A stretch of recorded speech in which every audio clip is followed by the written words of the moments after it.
Belemitas Podcast. Belemitas Podcast. Um espaço para conhecer Deus.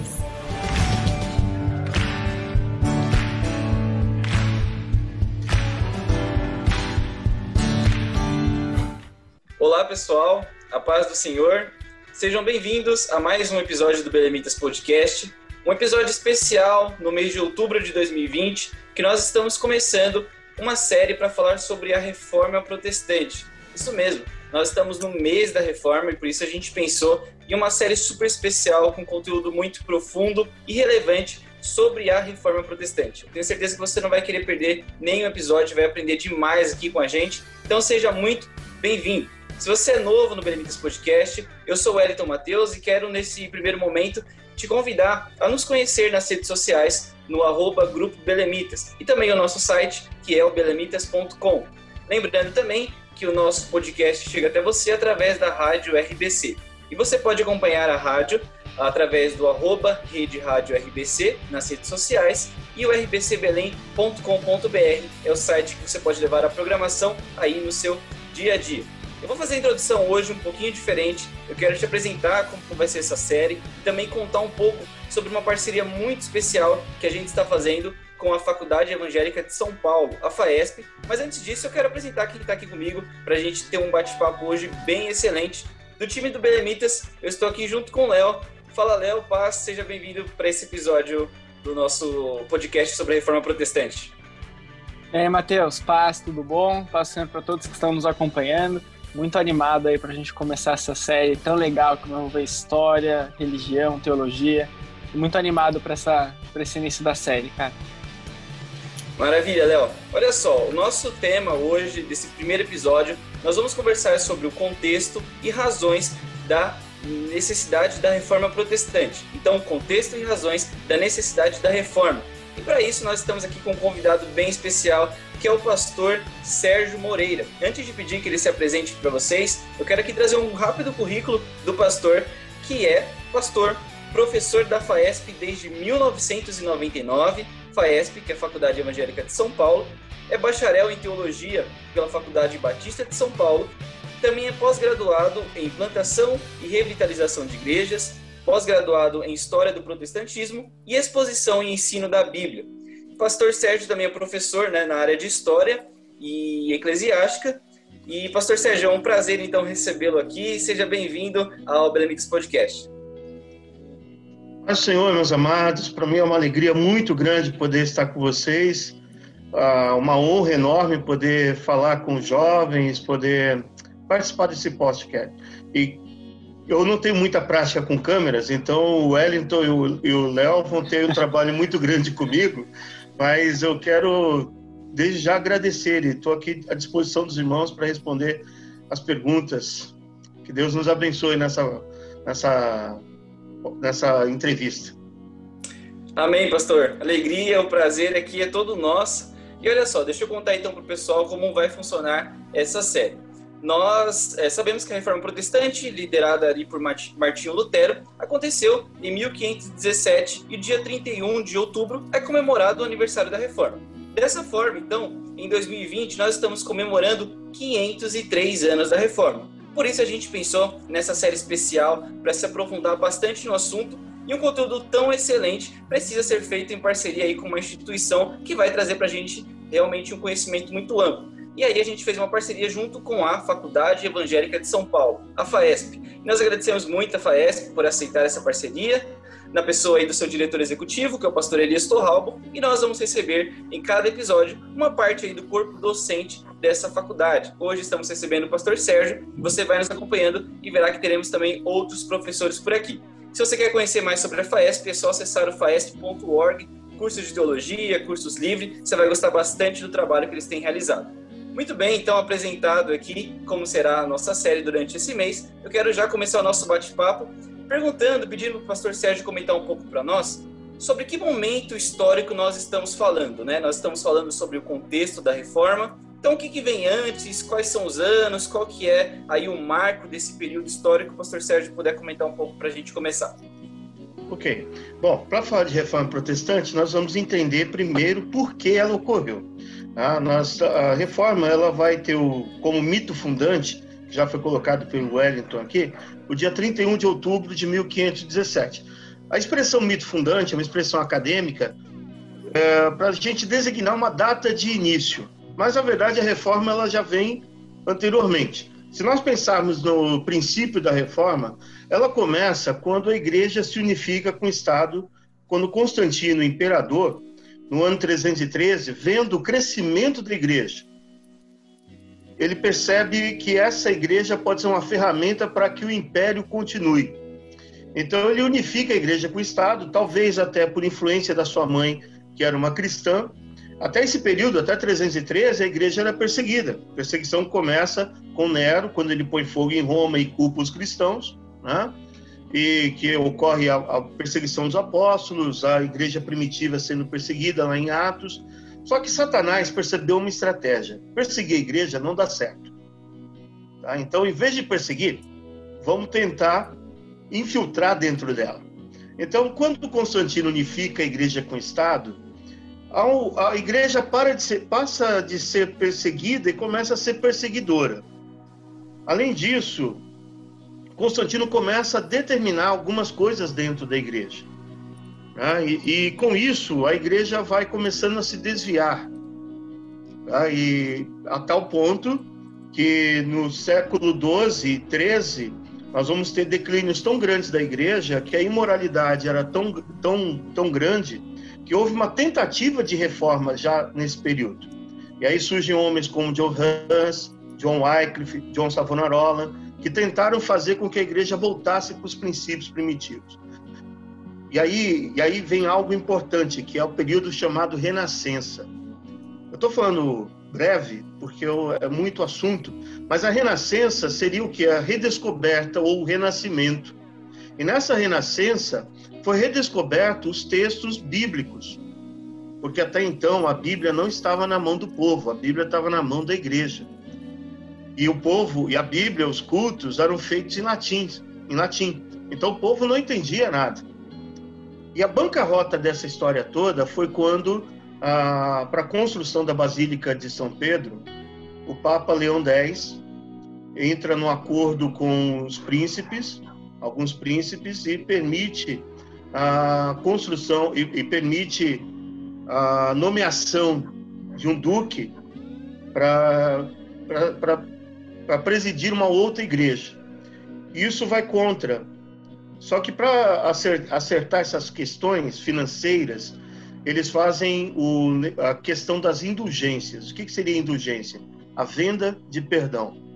Então, vamos supor o Wellington cometeu algum pecado, o Wellington chega diante do sacerdote, confessa o seu pecado, e o sacerdote vai dizer, olha, seu pecado já foi perdoado por Deus, mas você tem uma dívida aqui na terra. E como que você vai pagar essa dívida aqui na terra? Se o Wellington for um cavaleiro, você pode fazer um serviço para a igreja, ir numa guerra santa na igreja, ou o Wellington pode também trazer um relicário. Se você trouxer, de repente, um osso de Pedro, um pedaço da cruz de Cristo, alguma coisa desse tipo, ou então uma terceira alternativa é você pagar a indulgência, que é a venda de perdão.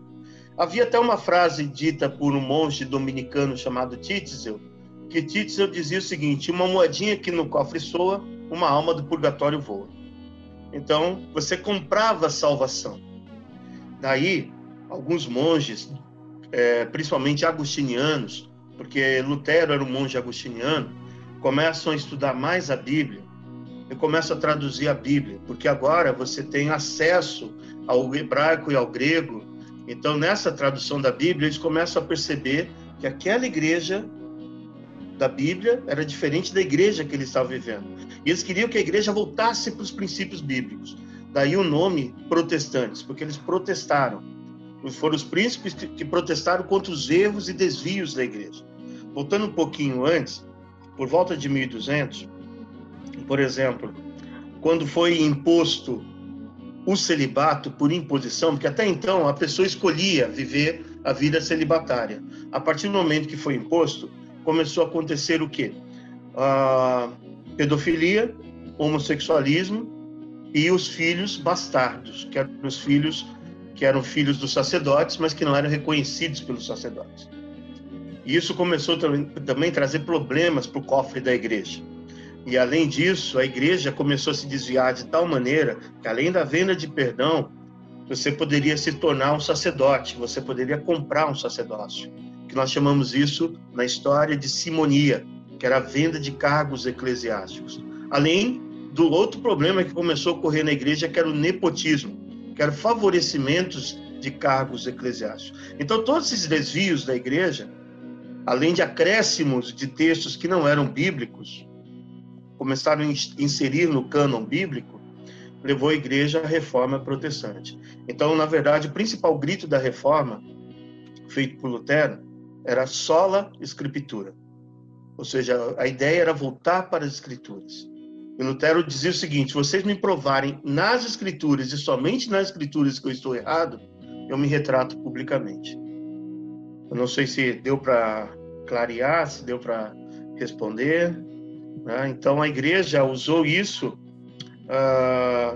como uma forma de manipulação do povo. E Lutero vai falar, vamos voltar para a Escritura. Né? Então, a reforma protestante, que aí nós temos os 5 solas, mas o principal sola Escritura. Porque quando você coloca a Escritura como nosso livro de regra, fé e prática, aí nós vamos ter solo Dio, somente a Deus a glória, somente Cristo, somente a fé e somente a graça, quando nós colocamos a Escritura como base na nossa vida. A ideia da reforma foi centralizar a Bíblia na igreja, e aí com Cristo na frente. Pastor Sérgio, muito interessante. Eu até queria puxar um pouco do final da sua fala, que o senhor comentou acerca da importância de retomar as escrituras, retomar a verdade bíblica para, a partir dela, construir ou reconstruir a verdade do Evangelho.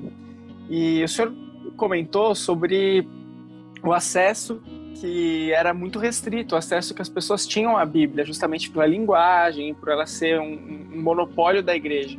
Eu queria que o senhor comentasse um pouquinho a respeito disso, de que maneira essa restrição de acesso à Bíblia Sagrada e às Escrituras criaram um cenário que a igreja pudesse realmente trazer em verdades para o povo e até mesmo construir ali todo esse cenário de indulgências, relíquias, simonia, e como que esse acesso transformou a realidade cristã da época. Muito boa pergunta, Léo. Permita-me chamar de Léo, tá? Com certeza. Então, Léo, eu esqueci de falar de um ponto importantíssimo. A Renascença fez com que surgisse um grupo chamado humanistas. E dentro desses grupos vão surgir os humanistas bíblicos, que vão procurar entender o homem à luz das Escrituras. E aí nós temos um ponto importante, que é o surgimento da imprensa. Com a imprensa de Gutenberg, o texto começou a ser traduzido do latim para o português, para o alemão, do latim para o alemão e para o inglês, né? Então o povo começou a ter acesso à palavra, embora esse acesso ainda estava restrito ao monastério, tá? Eu entendo, e aí digo eu, Sérgio Moreira, eu entendo que a igreja, ela tirou a Bíblia da mão do povo, porque a melhor forma de você governar é que o povo não tenha conhecimento. Além disso, o próprio analfabetismo que estava ocorrendo na época, né? Hoje nós vivemos outro tipo de analfabetismo, o analfabetismo maquiado, mascarado, né? Onde as pessoas vão para as escolas, até para as universidades, mas que não estão aprendendo realmente. Mas o humanismo fez com que os homens voltassem para as Escrituras, porque até então você tinha um eixo, que era o eixo teocêntrico. Se alguém falasse algo contrário ao que a igreja pensasse, essa pessoa poderia morrer, e para não morrer, renunciava ao seu pensamento. Um dos exemplos mais clássicos disso é o Galileu Galilei, que tem que renunciar à teoria heliocentrista, porque até então a teoria era geocentrista, ou seja, a Terra é o centro. E a igreja falava, a Terra é o centro. Então, se alguém falasse o contrário ao que a igreja dizia, essa pessoa seria marcada como herege. Ela seria discriminada e ela seria até mesmo executada em nome de Deus. Foi o que aconteceu com John Hus, John Wycliffe, que deram salvo-conduto para ele até a igreja para poder se justificar, e quando chegaram lá, prenderam ele e executaram. Então, tentaram fazer o mesmo com Lutero, só que os príncipes protestantes, quando saíram do palácio, do castelo, eles sequestraram Lutero e levaram para um lugar onde Lutero ficou refugiado. Mas tanto que, na sequência, o Papa promulga um edito excomungando Lutero e dizendo que qualquer homem de Deus que encontrasse Lutero e o matasse estaria prestando serviço a Deus. Então, era uma forma de manipulação tremenda. Então, o próprio Leão X, em um dos seus textos, ele vai dizer que a fábula do cristianismo, a fábula de Cristo, ela é tão poderosa e tão valorosa para nós que vamos deixar as pessoas acreditarem nisso. O próprio Papa, que deveria ser alguém que defenderia Cristo, ele vê Cristo como uma fábula. Então ele estava vendo Cristo apenas como uma forma de ganhar dinheiro. Não diferente de alguns hoje, né? Bom, essa parte pula. Mas, então, tirando a palavra da mão do povo, ficou mais fácil manipular. Além disso, o povo não tinha acesso à universidade. As escolas, as universidades vão surgir com o movimento escolástico, tá? E aí você tem grandes líderes como Abelardo, Pedro Abelardo, Tomás de Aquino, que vão fazer com que também as pessoas comecem a ter acesso à palavra, ao conhecimento. Porque o conhecimento estava restrito à elite. O povo não tinha conhecimento. Além disso, outro fator que é importante lembrar aqui é que, junto com a questão da renascença, do humanismo, a questão da mudança de eixo para o antropocentrismo, mas o homem no centro, fez com que as pessoas pudessem dizer: eu posso pensar sem estar debaixo da tutela do líder, né? Por isso que Lutero vai poder dizer: olha, se você me justificar de acordo com as escrituras que eu estou errado, eu me retrato. Então, a Bíblia, ela é tão importante, meus irmãos, que quando a reforma na Alemanha ocorre, Philippe Melanchthon, que é vamos dizer assim, o braço direito de Lutero, uma das coisas que eles vão implantar na Alemanha vai ser as escolas, e as pessoas são alfabetizadas com a Bíblia. Muitos não conhecem a história e muitos começam a dizer, até mesmo aqui no Brasil, precisamos ter separação de igreja e Estado. Nós temos essa separação de igreja e Estado. Mas é importante salientar que nos Estados Unidos, por exemplo, as grandes universidades foram fundadas pelos protestantes, pelas igrejas presbiterianas, batistas, metodistas, né? Então, aqui no Brasil, por exemplo, uma das maiores universidades, a Mackenzie, ela foi fundada pelos presbiterianos, porque o protestantismo sempre viu a educação como um meio de conhecimento da palavra de Deus e também de crescimento financeiro para as pessoas poderem sair da pobreza. Porque também a epidemia, a peste negra que havia ocorrido, fez com que as pessoas ficassem cada vez mais pobres e a riqueza ficasse concentrada na mão do latifúndio, né? Na época dos senhores feudais.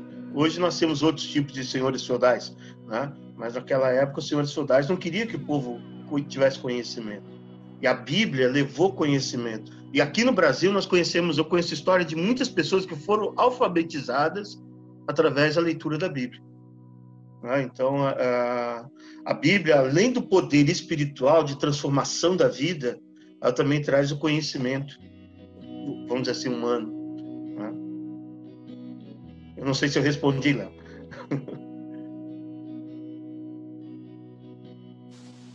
Muito bom, pastor Sérgio. Antes do Matheus fazer a próxima pergunta, eu queria só comentar aqui algo que me marcou muito na fala do senhor. No primeiro momento, o senhor comentou que a igreja mantinha o monopólio da informação para conseguir manipular a mente das pessoas. E aí a reforma vem num movimento totalmente contrário, que é de fornecer conhecimento justamente por causa da confiança que eles tinham na pregação da verdade, né? Que eles estavam realmente pregando aquilo que está nas escrituras, aquilo que é verdadeiro. Acho isso é fantástico, na minha opinião. Correto. a levar a palavra de Deus, porque a palavra de Deus, usando a expressão de Lucas em Atos, onde o cristianismo chega, há alvoroço, há transformação. Ninguém que tem contato com a palavra de Deus verdadeiramente continua a mesma pessoa. Ela pode até negar e falar, olha, eu não acredito, mas ela não vai ser a mesma pessoa se ela tem um contato com a palavra de Deus. Porque ela liberta de todas as formas. Muito bom. Então a gente continua aqui no nosso bate-papo com essa série sobre a Reforma Protestante, em parceria com a FAESP. Pastor Sérgio, eu sei que o senhor já falou um pouquinho sobre isso, mas pensando, né, que muitos reformadores, pré-reformadores também, que é um assunto que a gente vai comentar daqui a pouco, de alguma forma eles faziam também parte da igreja, né? Por exemplo, o Martinho Lutero era um monge que ali conhecia a igreja e tudo mais, que tinha acesso à Bíblia, que era tão restrito quanto o senhor disse. O senhor pode elencar para a gente os principais pontos que Lutero, por exemplo, acabou identificando para saber que realmente era necessária uma reforma, né? O que eles identificavam na igreja, na forma como a igreja ensinava as pessoas? Quais são aí os principais pontos para a necessidade, né, de uma reforma? Muito bem. Bom, para responder isso, eu preciso falar um pouquinho mais de Lutero. Lutero, ele era filho de um camponês que havia conseguido, com a produção de carvão, subir na sociedade. Vamos lembrar que nesse período era um sistema feudal. Então, quem nasceu camponês vai morrer camponês. Quem estava no topo da pirâmide, e só havia uma forma de subir na pirâmide. Qual era a forma de subir na pirâmide? Era através da fé. Então, muitos iam para a igreja não porque criam, mas porque eles queriam subir na sociedade. Tá? Lutero foi diferente. Seu pai tinha conseguido subir, porque agora começa a ter o surgimento da burguesia, o comércio. Então, os pais de Lutero, o pai de Lutero consegue subir. E ele vai querer que seu filho seja advogado, mande seu filho para a universidade para fazer direito. Só que no caminho, quando Lutero está indo para a universidade para fazer direito, há uma grande tempestade. E ele diz que caso ele sobreviva, ele vai dedicar sua vida, ele pede a santa que se ele sobrevivesse, ele dedicaria sua vida ao Senhor. E aí o pai dele vai dizer que aquela chuva foi do diabo, né? Porque foi o diabo que tirou o filho dele do caminho. Lutero vai para o monastério, só que Lutero ele tinha ainda o pensamento que era muito comum na época, que era o pensamento asceta. O ascetismo vai dizer o quê? Que a matéria é má e o espírito é bom. Então Lutero pensava o seguinte, que eu tenho que ficar me subjugando, me chicoteando, me fragilizando para poder estar mais perto de Deus. E aí dois fatores vão mudar muito a mente de Lutero. Depois que ele se forma como monge, ele está muito inquieto, porque ele não consegue conter os seus impulsos, não só da questão da sexualidade, ele tem lutas internas, né? E aí ele procura o seu mentor e ele vai dizer, olha, você precisa ir a Roma. Quando ele chega em Roma, ele fica escandalizado, porque ele vê monges, ele vê sacerdotes fazendo 5, 10 missas no dia. Ele fala, eu não consigo fazer uma direito, e o cara consegue fazer 10 missas. Né? E outra coisa que choca muito Lutero é que ele vê tanto a luxúria de Roma, a lascívia, e também o poder econômico de Roma. Antes de Lutero, Tomás de Aquino tinha ido até Roma e o Papa chega para Aquino e fala, olha Aquino, vê, temos ouro e prata. E Aquino vira para ele e diz, mas não temos nem poder, mas perdemos o poder e a autoridade. Tomás de Aquino, cerca de 300 anos antes de Lutero, já havia detectado que havia esse problema na igreja. Então a igreja foi se desviando, e desvio não ocorre do dia para a noite. Então você não... Sabe, tem um livro muito antigo chamado A Rã na Chaleira, do George Barna, e o George Barna diz o seguinte, se você pegar uma rã e colocar ela na água quente, água fervente, ela vai pular. Agora, se você pegar a rã e colocá-la dentro de uma água e aquecendo aos poucos, ela vai ficar ali e ela vai morrer cozinhada, porque ela se climatizou com a água. O grande problema é que a igreja havia se adaptado, se climatizado com o pecado. Né? E esse risco nós também corremos. de trazer, querer... a gente corre um risco muito grande de querer fazer com que a igreja seja aceita pelas pessoas, quando, na verdade, as pessoas que têm que aceitar a igreja, as pessoas que têm que aceitar a Cristo, mas nós muitas vezes queremos, vamos fazer isso aqui para atrair, né? Um pastor que eu gosto muito, do século XVII, aliás, século XIX, Charles Spurgeon, ele dizia o seguinte, que vai chegar o dia em que as igrejas vão ser circos, vão ser tendas, procurando animar um auditório, e os pastores vão ser verdadeiros palhaços, fazendo entretenimento ao povo. Preciso falar muito? Não, né? Então, o Spurgeon, ele também falava sobre isso. Hoje, nós estamos vendo aí várias coisas que a gente fica perguntando. O meu pastor, ele sempre dizia o seguinte, você está prestando culto a Deus ou aos homens? Você vem aqui para prestar um culto ou assistir um culto?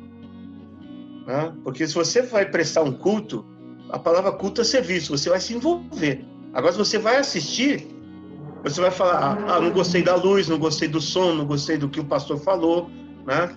Há uma chargezinha no Facebook que alguém colocando assim, o pastor lá pregando, e o pessoal com uma placa, não fala de pecado, não fala sobre isso, não fala sobre aquilo. As pessoas querem comandar o que o pastor deve pregar. E Lutero, então, uma das coisas que inquietou Lutero foi ver justamente essa coisa da igreja. A igreja se desviando, vendendo, e alguém já disse que venderam tanta lasquinha da cruz de Cristo que dá para fazer uma ponte ligando o mundo inteiro, de tanto pedaço da cruz de Cristo foram vendidos, né? Tem um livro, tem um filme sobre a vida de Lutero, antigo, da Comev, onde Lutero chega, e o chefe do monastério, o Monsenhor, chega e mostra, olha aqui, um osso do pé direito de Paulo. Me diz aqui, quem é que tinha capacidade de saber que aquele osso era do pé direito de Paulo? Primeiro que se fosse também não ia fazer diferença nenhuma. Mas os relicários era tão assim que o cara chegou e falou, por esse osso você já recebeu 1000 anos de perdão, para essa vida e para outra. Então, vê como que a coisa estava tão deturpada.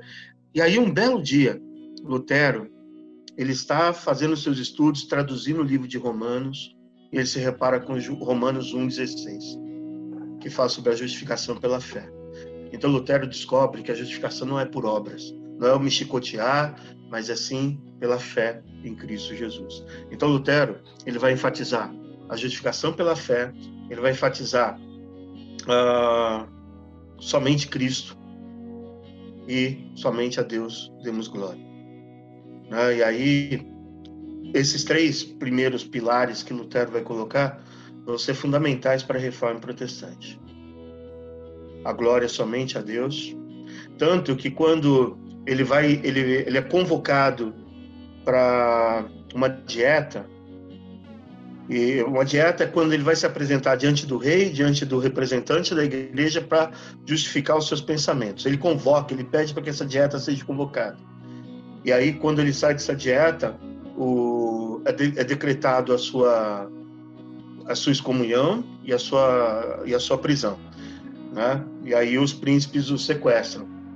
E ele vai pegar a bula excomungal e vai queimá-la e vai dizer, se o Papa está me excomungando, eu também excomungo o Papa, né? Porque ele entende que a autoridade da igreja é Cristo. Então Lutero, ele vai escrever 3 panfletos, que até então essa discussão está ali entre igreja, tá nos mosteiros, está com o representante do império, e aí ele vai escrever três textos. Um deles é o Cativeiro Babilônico, quando ele questiona a autoridade da igreja, não a autoridade da igreja de Cristo, mas a autoridade da igreja e do Papa. O outro, onde ele vai questionar a missa, porque a missa, a ceia e o batismo, porque a ceia está sendo colocada como transubstanciação, né? Onde o corpo e o sangue de Cristo se transformam no momento em que o sacerdote oferece. Por isso que quem nasceu num lar católico, como eu nasci, você não podia mastigar a ceia. A ceia tinha que ser dissolvida no céu da boca, porque senão você estava mastigando o corpo de Cristo. Então, porque eles criam piamente que se transformava no corpo e no sangue de Cristo. E o outro, onde ele vai questionar a autoridade do Papa. E isso vai fazer com que os textos de Lutero cheguem a outras pessoas e começa, então, a reforma protestante. Mas quando nós falamos em reforma, nós não temos uma reforma, tá? Às vezes as pessoas cometem equívocos falando de uma reforma. Nós temos a reforma em pelo menos 4 fases. A fase evangélica, a fase luterana, a fase calvinista, depois com Calvino, a fase anglicana, né? e a reforma radical, que são dos anabatistas, que são aqueles que não aceitavam a união da igreja com o Estado. Além dessas 4 fases da reforma, nós vamos ter depois, e muitos querem negar isso, mas o arminianismo é um movimento de reforma também. Porque quando a reforma na Holanda começa as navegações e começa a descobrir começa a fazer as viagens missionárias, o discurso calvinista ele vai ter alguns problemas. Então, surge Armínio, que era um discípulo de Calvino, que era discípulo de Teodoro de Beza, e vai começar a questionar, porque Calvino não questiona a eleição, porque alguns fazem uma caricatura do arminianismo, dizendo que o arminianismo não crê na eleição. Nós cremos na eleição, o arminianismo crê na eleição, só que crê na eleição baseada na presciência de Deus. O arminianismo crê na soberania divina. O arminianismo crê na queda do homem, só que o arminianismo crê que o homem pode responder à voz de Deus, né? Que a graça ela pode ser resistível. Eu posso dizer não para a graça de Deus. Nós vemos pessoas aí que resistiram à graça de Deus, que resistem à graça de Deus. Assim como tem aqueles que no último minuto, ele vai lá e entrega a vida a Jesus. Se ele vai entrar no céu, aí é ele e Jesus. Não cabe a mim discutir isso, né? Mas uma coisa é certa, há pessoas que no último minuto, ela tem um encontro com Jesus. E há aqueles que até no último minuto negam a Cristo. Então a graça ela pode ser resistida. Tá? Então, o arminianismo também é um movimento de reforma, que muitos não consideram, mas é um movimento de reforma. Tá? Eu não sei se eu respondi, ou se eu... E Léo, Wellington, vocês têm que me dar um toque aí, que às vezes eu falo demais, aí vocês têm que falar, o pastor Maneira, dá um toque assim. Tá? Eu acho que vocês vão editar depois, né, algumas coisas.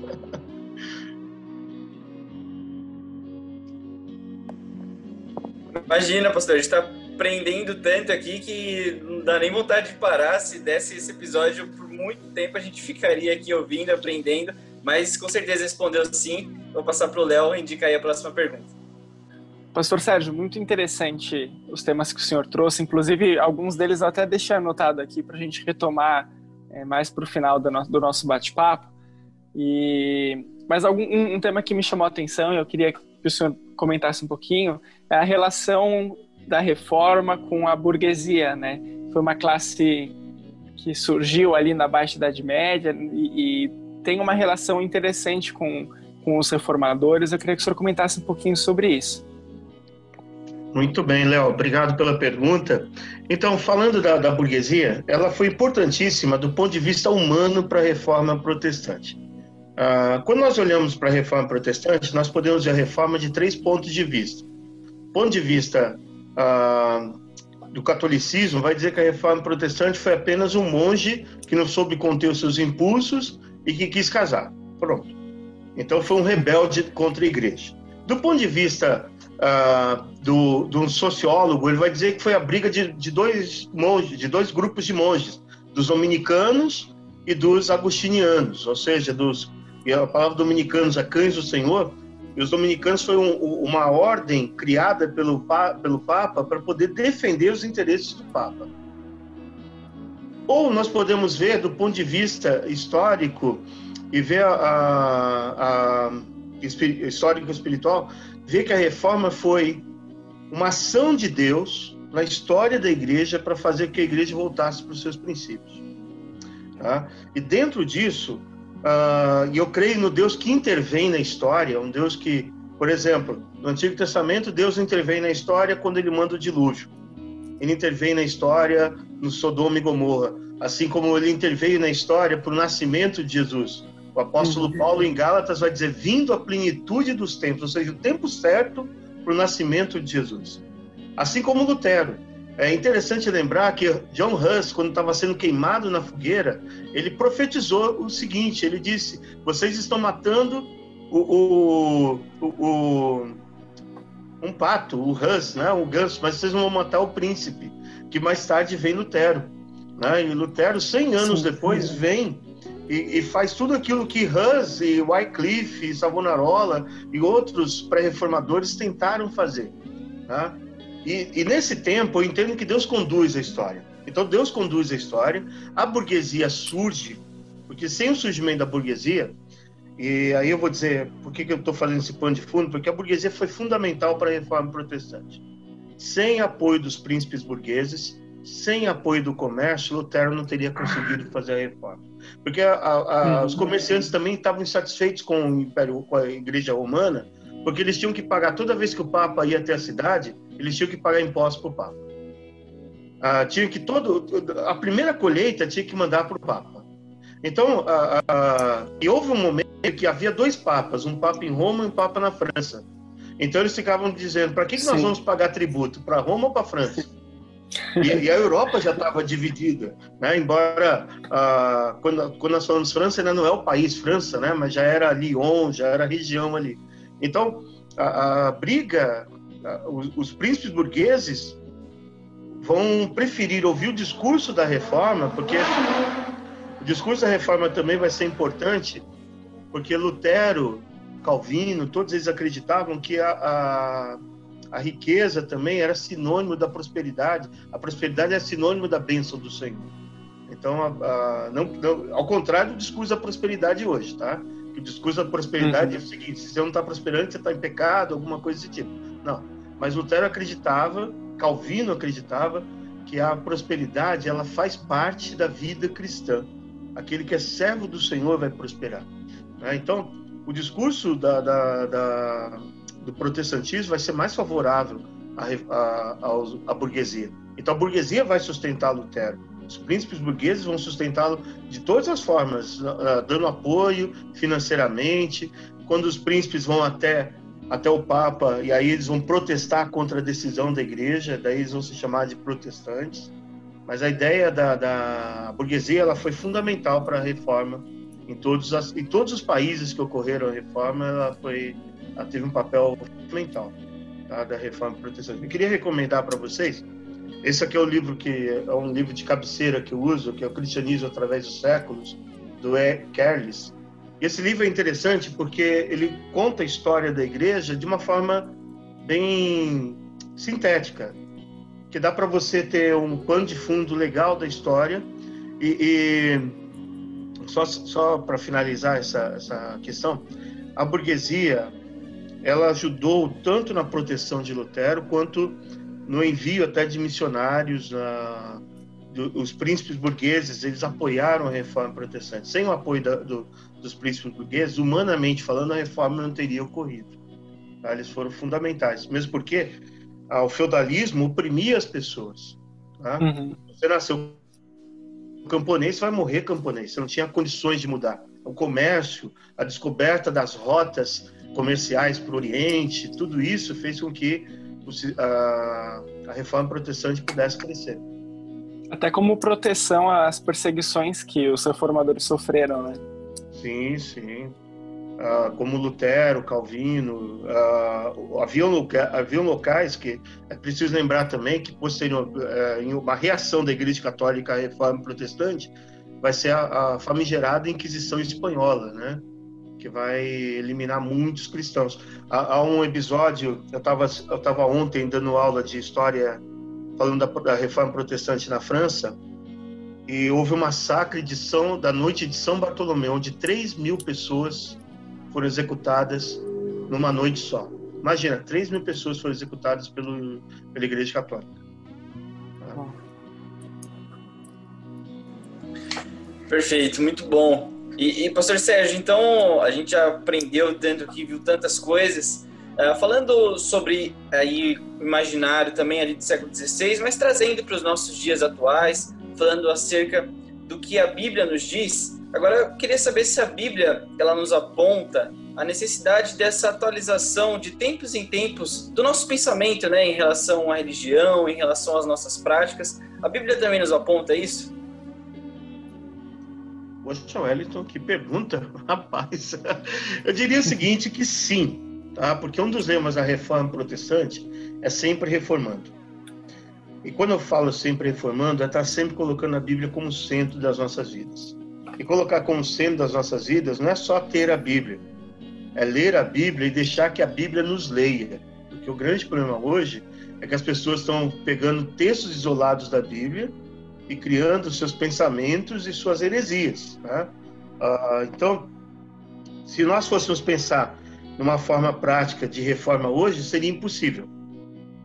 Porque um dos efeitos colaterais da reforma foi o surgimento do denominacionalismo, o surgimento das denominações. Se pensarmos, a reforma protestante lutou contra uma denominação, contra uma igreja. Hoje, para pensar, né, quantas igrejas nós temos aí, né? E infelizmente, ou felizmente, eu diria que é um efeito colateral da liberdade religiosa, é que hoje você pode abrir qualquer igreja que você quiser, né?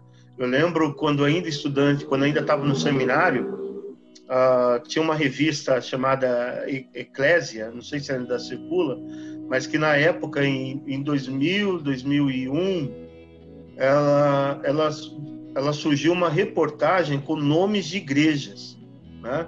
Tinha nomes esquisitos: Igreja Puleiro de Cristo, Igreja Jesus Voltará e Você Ficará, nomes assim, né?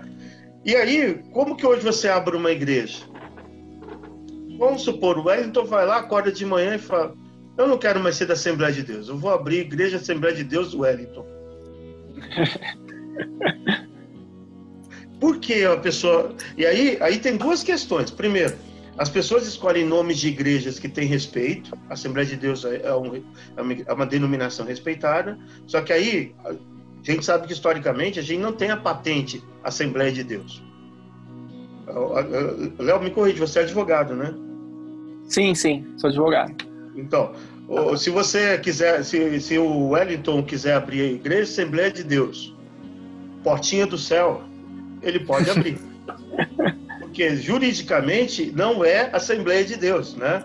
Aí o cara coloca lá enorme Assembleia de Deus, aí as pessoas pensam, tá ligada com Belém, tá ligada... E não tá. Às vezes é ministérios independentes, mas que usam o nome Assembleia de Deus para o seu próprio benefício. Então, as igrejas históricas, quando chegaram aqui no Brasil, e o pentecostalismo chegou no Brasil, não tinha marca e patente. E também abrir igreja não era comércio. Infelizmente hoje, é claro que a gente não pode generalizar, mas hoje muitos abriram igreja como comércio. Então ele fala: vou ganhar dinheiro. E quem sabe que trabalhar com igreja e trabalhar para o reino de Deus, a gente não faz isso para ficar rico. Ele não faz isso para ficar rico, mas muita gente está abrindo igreja. Então ele vai lá e pega, por exemplo, a minha denominação batista. Hoje você tem batista de vários tipos, até batista adventista do sétimo dia. Então é um negócio... Por quê? Ele sabe que o nome batista é um nome que tem respeito, então ele vai lá e pega o nome batista. Agora, se você for fazer isso com essas igrejas hoje, as neopentecostais, tenta abrir lá a Igreja Mundial do Poder de Deus. Antes de você abrir, já vai estar um advogado da Mundial lá, porque eles têm a patente, eles têm a marca do logo registrada, tudo. Está errado? Diria que não, porque pelo menos salvaguarda a identidade. Porque hoje tem muita gente abrindo a Assembleia de Deus que não tem nada de Assembleia de Deus. E que engana as pessoas, e que ilude as pessoas. Então, é possível fazer uma reforma hoje no Brasil? Humanamente falando, diria impossível. Mundial, mais impossível ainda. Mas eu penso que nós podemos fazer a nossa parte. Sempre como pastores, como líderes, buscar primar os sermões, a EBD, usar o púlpito de forma saudável, sempre ministrando a palavra de Deus. Sempre firmados na palavra. Porque um dos princípios da reforma é só a Escritura, somente a Escritura. Né? Porque a experiência, ela é boa, ela é maravilhosa. Só que o grande problema é quando as pessoas pegam as experiências e querem colocar como um dogma, né? Então, hoje tem muita gente colocando a experiência acima da palavra de Deus. Vocês estão entendendo o que eu estou falando. Não estou falando da experiência do batismo com o Espírito Santo, não é isso. Mas é experiências que às vezes a pessoa teve, e aqui não dá para a gente dogmatizar a experiência, não dá para a gente dizer que se houve ou não houve experiência. Porque a experiência é tua, né? Assim como a conversão. Cada um de nós, na nossa conversão, tivemos uma experiência diferente com Deus, né? Teve gente que precisou cair no poço, tá lá no fundo do poço para poder ter experiência com Jesus. E teve gente que nasceu no lar evangélico e que, num momento, ele entendeu, eu preciso entregar minha vida a Cristo. Então, experiência é experiência, né? Nem todo mundo vai acontecer como aconteceu com Filipe. Deus pega Filipe, vai para onde eu estou te mandando, e ele começa a andar do lado de uma carruagem. Já parou pensar que coisa doida? O cara andando do lado da carruagem, e Deus fala para ele, fala com a pessoa que está dentro da carruagem, né? Aqui você está lendo, tô lendo. E você está entendendo o que você está lendo? Não, então deixa eu te explicar. Não dá para você fazer isso todo dia, né? Imagina Deus falar para você, ó, tá vendo aquele carro vermelho ali? Vai do lado dele. O cara vai pensar, é assalto. Até porque é muito mais difícil hoje em dia seguir o carro do que a carruagem, mais rápido o carro. Pois é. E nem todos nós tivemos a experiência, nem todos tiveram a experiência de Paulo, de ser arrebatado até o terceiro céu. Nem todos tiveram a experiência de Filipe, que depois ali Deus tira Filipe e manda para outro lugar. Né? Então, é experiência. Agora, eu não posso pegar e dogmatizar isso e falar toda vez vai acontecer. Como já aconteceu comigo, de uma vez pregando, e Deus fala para mim, chama aquele rapaz e fala para ele ficar em pé, chama ele pelo nome. Eu chamei e o rapaz veio chorando na frente. E aí, depois que ele parou de chorar, ele falou, quando eu saí de casa, eu falei para Deus, se Deus quisesse algo comigo, ele ia me chamar pelo nome. Mas dá para fazer isso sempre? Não, porque isso é uma experiência. Não dá para agora, todo domingo, eu chegar e falar, fulano, fica em pé que Jesus está te chamando. Não. Então, é experiência. Só que quando o pessoal pega a experiência e quer dogmatizar, aí ocorrem os erros. Né? E a nossa vida tem que estar pautada pelas Escrituras. O grande problema hoje é que as pessoas não querem pautar pela palavra. E permita-me aqui, eu sou um defensor do sermão expositivo, da exposição da palavra. Nada contra sermão temático, sermão textual, mas eu sou fã do sermão expositivo. Porque no sermão expositivo, o pregador ele vai estar mais preso com a palavra. Agora, é claro, quando a pessoa não quer ter compromisso com a palavra, ele faz o famoso sermão dos 3 pontos, né? Lê o texto, sai do texto, nunca mais volta para o texto. Usa o texto como pretexto. Então, aí tem muito cara que é pregador dos 3 pontos, né? Mas se a gente realmente procurar fundamentar na palavra, a gente consegue, é claro, na dependência total do Espírito Santo de Deus, a gente consegue fazer uma reforma. Ainda que a gente não consiga reformar o mundo todo, mas a gente consegue dizer, olha, eu e minha casa servimos ao Senhor. Sabe aquela história que diz que teve um incêndio na floresta, e aí os animais tudo fugindo da floresta, e de repente eles viram um sabiazinho voltando, enchendo o bico, indo lá jogar água. E aí eles falaram, você não vai conseguir apagar o fogo. Ele falou, tudo bem, eu posso não apagar o fogo, mas a minha parte eu vou fazer. A gente vai conseguir combater as heresias que estão hoje? A gente não vai conseguir. Mas se a gente fizer a nossa parte, mantermos fiéis à palavra de Deus, a gente vai conseguir fazer a diferença. Então, o grande desafio nosso hoje, e aí um ateu historiador, Leandro Carnal, uma vez numa palestra, ele disse o seguinte, o grande desafio hoje das igrejas evangélicas é cristianizar os cristãos. E Mahatma Gandhi diz o seguinte, eu amo o teu Cristo, abomino o teu cristianismo. Porque a Índia era escrava da Inglaterra, que por sua vez era um país cristão. Então, hoje, uma das maiores dificuldades que nós estamos enfrentando como pastores é cristianizar cristãos. É gente que está dentro da igreja, está dentro do templo, melhor dizendo, mas que não teve um encontro verdadeiro e genuíno com Jesus. Tá? Esse é o nosso desafio, reformar esse povo, né? Porque, gente, que tem gente perecendo sem conhecer Jesus, e às vezes encontra com esses crentes curva de rio. Curva de rio é onde só tem pedra e coisa estragada, né? Esses crentes curva de rio. Mas Jesus já nos disse, né? No meio do trigo haveria joio, né? Então a gente tem que ser o trigo e procurar manter o trigo forte. Amém? Desculpa, que aí é a veia do pregador, a veia do pastor que está falando. Mas é isso, meus irmãos. Muito bom, pastor Sérgio, muito bom mesmo. E acho que aí a gente entra na atualidade da reforma, né? Porque se a reforma se pautou primeiramente no solo escritura, na importância da palavra acima da experiência, da palavra acima dos dogmas, a gente volta para o mesmo ponto atualmente. O quanto que é importante realmente a gente fornecer esse conhecimento acerca da palavra de Deus, acerca do Evangelho, para ser ali um lastro para que as pessoas possam experimentar da fé e experimentar de uma maneira sadia, né, saudável. E então a ideia da reforma, de retomar as escrituras, continua sendo uma ideia completamente atual. Sem dúvida.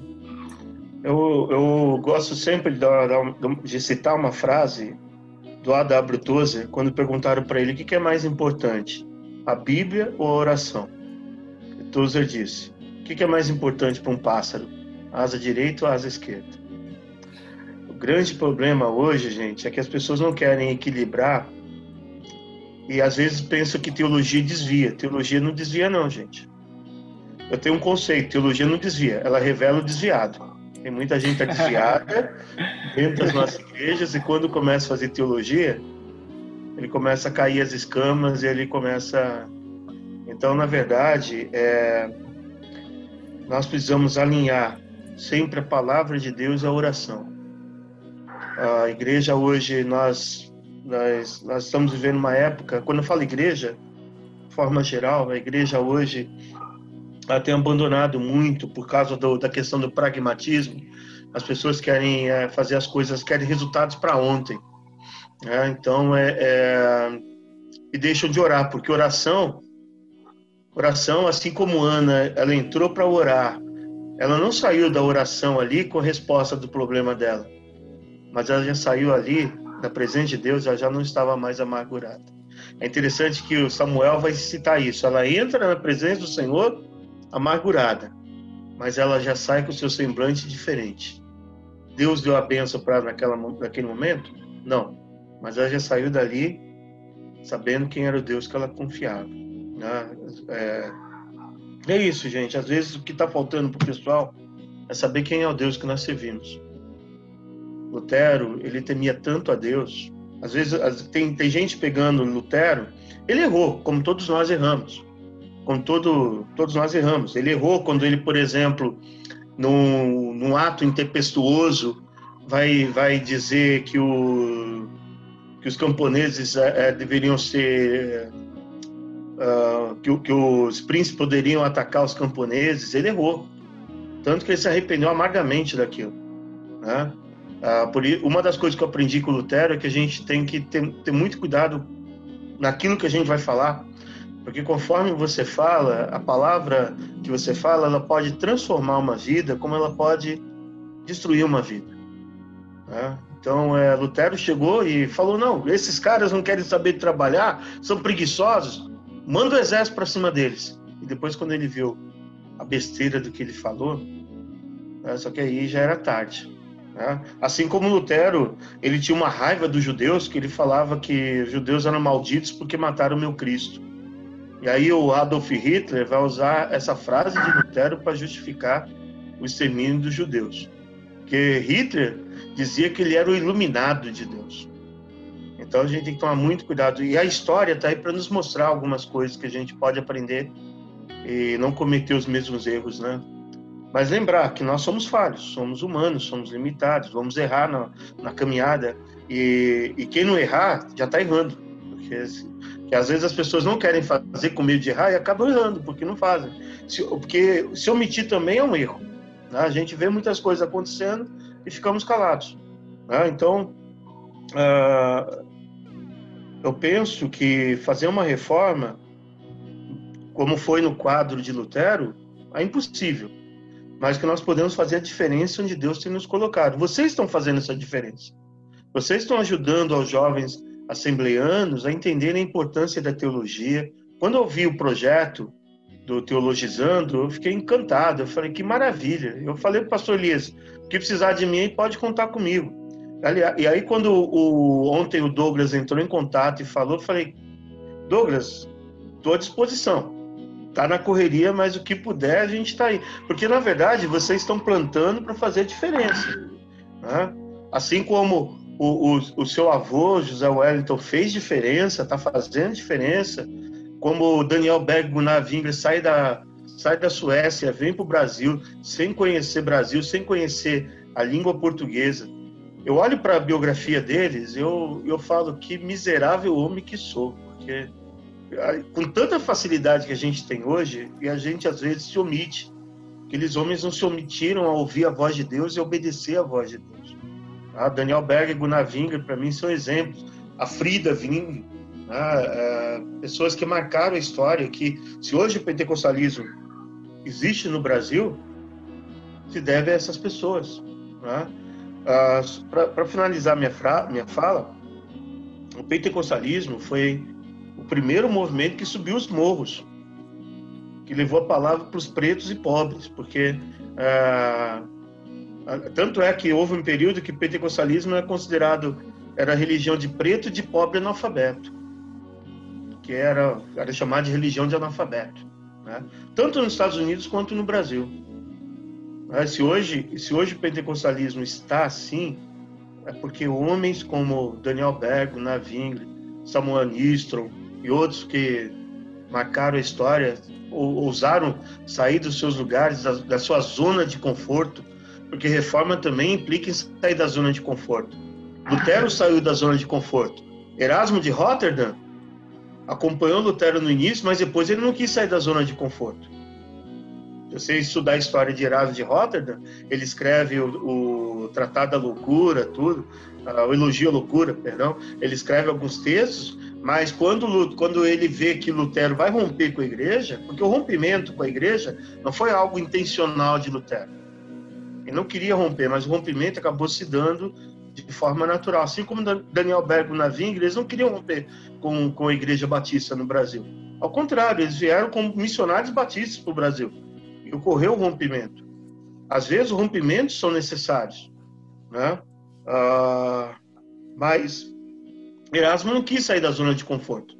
Ele quis continuar como humanista bíblico, sendo sustentado pela Igreja Católica, mesmo sabendo dos erros, mesmo sabendo dos desvios. Então, são poucos que ousam romper. E a gente tem que ousar romper. Eu louvo a Deus pela vida de vocês, pelo trabalho de vocês. E o que precisar de mim, pode contar comigo, tá? Estou aí à disposição de vocês. Amém, pastor Sérgio. Perfeito. Olha, a gente te agradece demais por esse bate-papo. Acho que a grande dificuldade desse episódio é finalizar agora, porque realmente a gente tá mais. E com certeza eu aprendi muito, tenho certeza que o pessoal que está aqui nos acompanhando também. Posso destacar muitas coisas, né, que a gente falou sobre a importância da palavra de Deus, principalmente. O senhor comentou, né, sobre o Hitler e tudo mais. Tem uma frase do Bonhoeffer, que é um pastor que se posicionou bastante contra ele, que falava sobre a palavra de Deus, que ele falava, né, não tente tornar a Bíblia importante, ela já é importante em si mesma. Então, também falando sobre dependência do Espírito Santo, e eu achei bem interessante como cada um de nós tem uma responsabilidade, né? Cada um de nós fazendo a sua parte, a gente consegue, então, rumar cada vez melhor, cada vez mais dependente do Espírito Santo. Pastor Sérgio, então, para a gente finalizar, queria pedir para o senhor deixar suas palavras finais e também, se quiser deixar alguma indicação de livro, algum material para a gente se aprofundar mais no assunto também. Ok, bom. Indicação, volto a falar, esse livro Cristianismo através dos séculos é um livro muito bom, que vai dar um panorama histórico. É claro que ele não esgota o assunto, porque como é que você vai falar de mais de 2.000 anos num livro só, né? Mas ele é um bom início. E outro livro que eu recomendaria ler, é que eu acho que ele está esgotado, é um livro da editora Vida, chamado A Cruz de Hitler, que conta a história do Dietrich Bonhoeffer, tá? E é do Erwin Lutzer, e A Cruz de Hitler, onde ele vai contar como que o contexto histórico, como que Hitler conseguiu ser quem ele foi, né?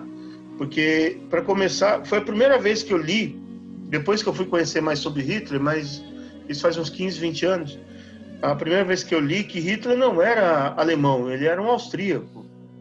né? E ele conseguiu pegar uma Alemanha que estava humilhada pelo Tratado da Primeira Guerra Mundial, uma Alemanha que estava com a crise financeira enorme, e ele fez algumas promessas. Em menos de 10 anos ele conseguiu cumprir essas promessas. E quando ele conseguiu cumprir isso, ele vira agora para os alemães e diz: olha, a culpa de nós estarmos assim é dos judeus.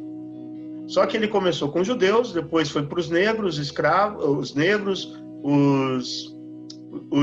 as pessoas que nasceram com alguma deficiência física, os homossexuais, ou seja, ele acabar deixando só o arianismo como certo, né?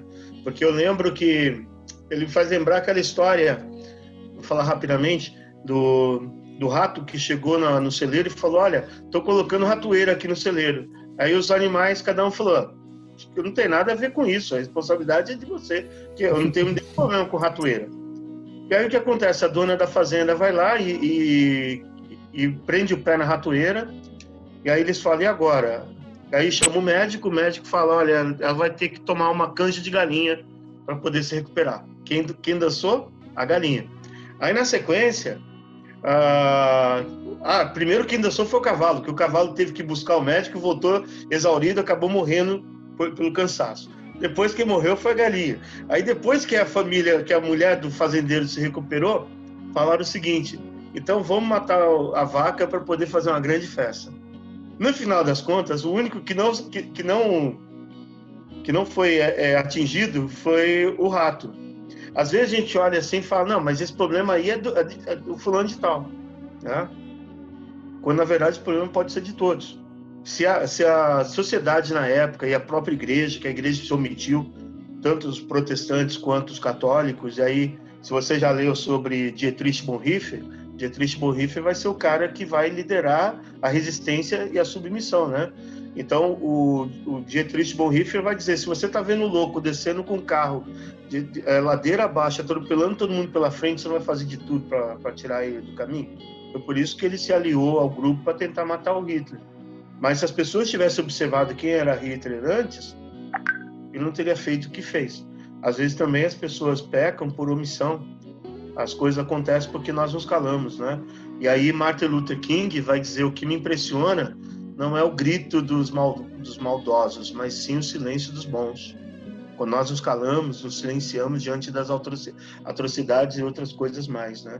Igual algumas pessoas que vão hoje na televisão falar em nome dos evangélicos. Ninguém tem essa autonomia, essa autoridade para falar em nome de todos os evangélicos. Você pode falar em nome da igreja tal, mas em nome dos evangélicos, né? Olha, gente, com raras exceções, um dos maiores problemas que nós evangélicos tivemos foi a bancada evangélica. Salvo um ou outro ali, a maior parte deles, infelizmente, se envolveram até com corrupção, quando deveria ser sal e luz, né? Então não basta dizer, o meu pastor tinha uma frase: não basta carregar Cristo no peito, tem que ter peito de ser cristão. Lutero rompeu, nós vamos ter autoridade, nós vamos também saber romper, né? E eu deixo aqui minha recomendação, que é a palavra de Deus: guardei a tua palavra no meu coração para não pecar contra ti. O que está faltando hoje muito para o povo? Palavra. O povo hoje está muito atrás desculpa, gente, a expressão, muito atrás de auê, muito atrás de reteté, mas pouca palavra, pouca busca da palavra, pouca busca do Senhor. E eu recomendo também, que eu tenho falado para os meus alunos, lerem o livro sobre a história das Assembleias de Deus.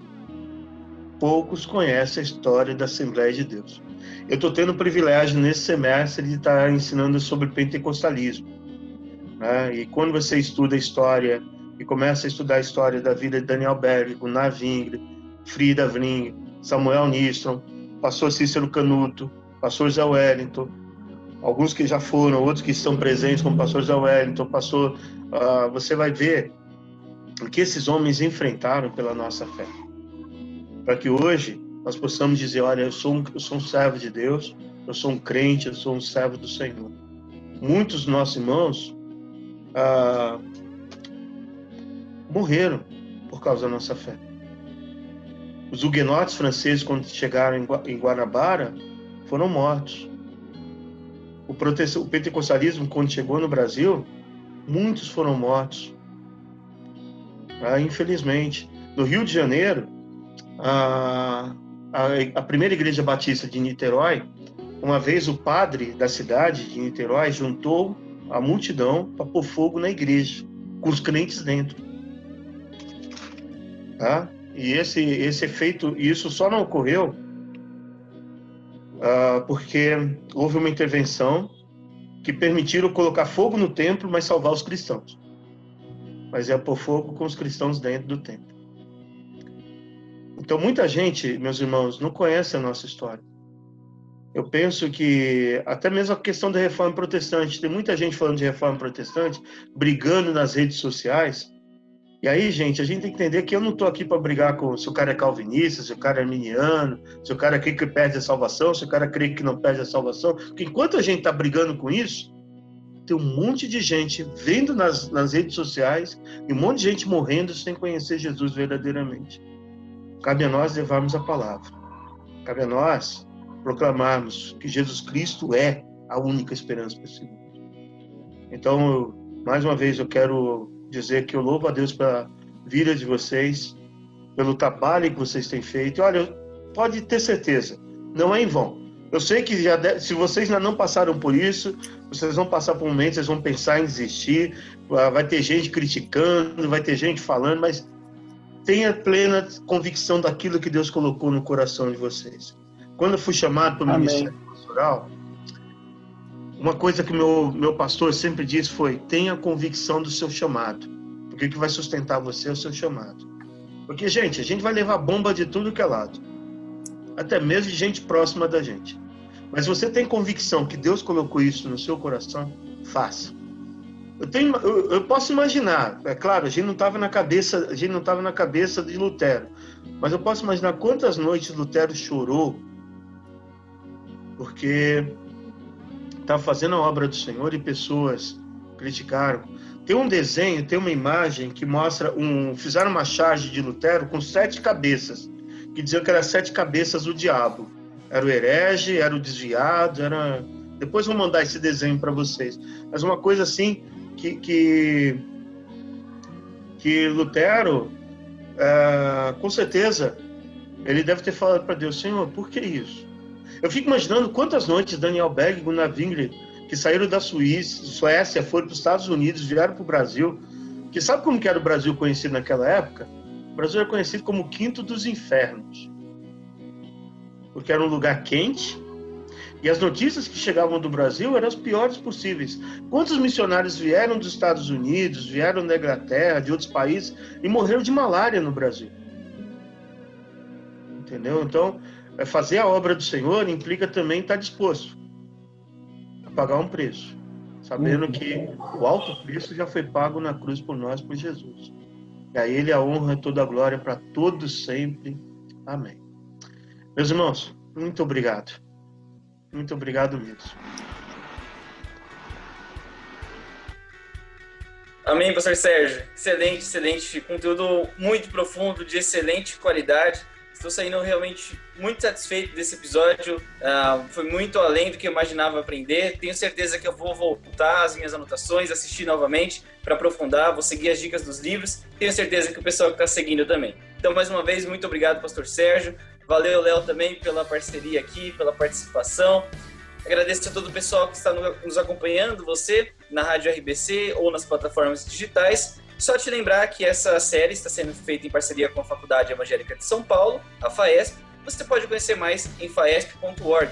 Também te lembrar que a gente continua na próxima semana com a série sobre a Reforma Protestante e o tema será os pré-reformadores e a Reforma Protestante. Então tá imperdível, você pode seguir a gente nas redes sociais, no @Grupo Belemitas, para não perder nenhuma notificação, e seguir também a Rádio RBC no @Rede Rádio RBC. Tudo bem?